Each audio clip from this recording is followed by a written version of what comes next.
Hello, my name's Shelley. I'm a pet behaviourist in Preston. Today I'm going to be talking about how to promote the best relationship with you and your dog.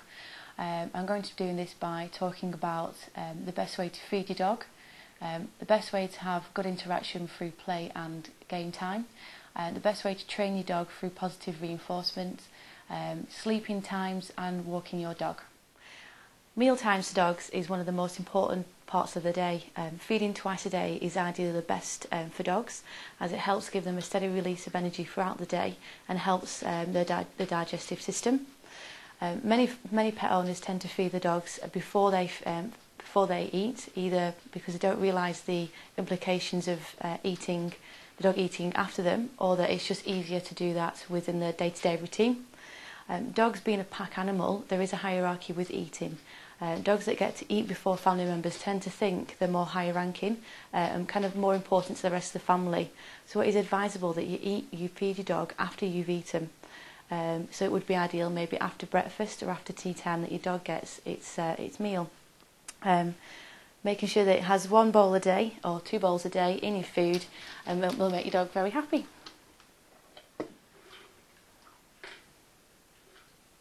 The next part I'd like to talk about is sleeping areas. Just like us, we need an area to sleep at night and to rest in.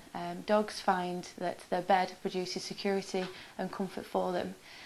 Ideally, I'd suggest that your dog has one set sleeping area where he or she sleeps in at night, stays in when you go out, either to work or during the day, and sometimes when you need your dog to have maybe 5 or 10 minutes by itself. Many pet owners like their dogs to sleep upstairs in the beds.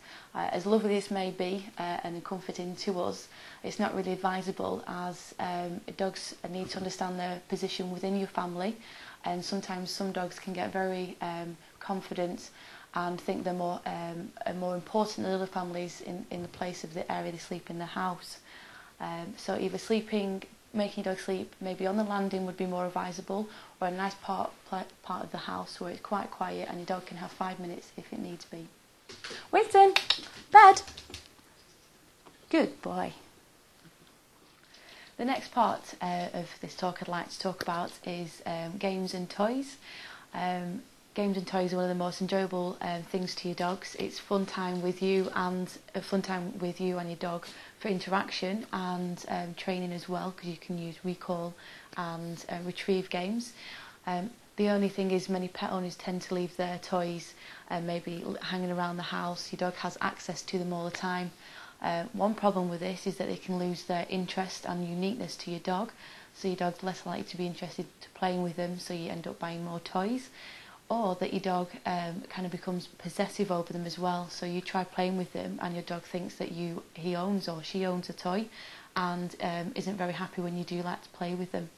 What a good idea is to have set times that you play with your dog, or when you want to play with your dog, maybe 5 or 10 minutes, is that you bring them out of the cupboard or a toy box that you have, is that you have control of these toys and on the area that they stay in, and that your dog has to wait until you say you play. When playing with your toys, it's ideal that you end play and not your dog, so that you're saying again that you're in control of the playtime and the situation that you're in with your dog.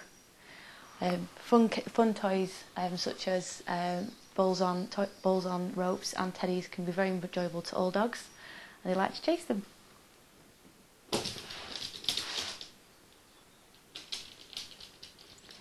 Good boy. Come on. All dogs need daily exercise. At least 2 days of walk should be adequate for most dogs, but for large dogs they need probably longer times and more frequent exercise.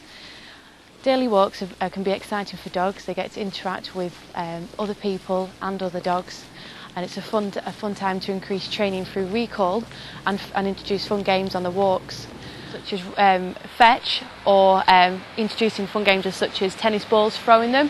Really fun games for your dog to kind of retrieve, return the ball and then throw again. At the same time, your dog's getting exercise, getting to run for a while and being let off the lead at the same time.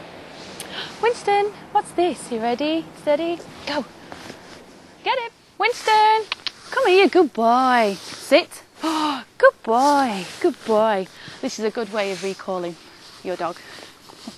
Well, I hope all these tips and advice have been useful and you can introduce them to your dog at home and help to promote a better relationship between you and your dog. Come on, Winston.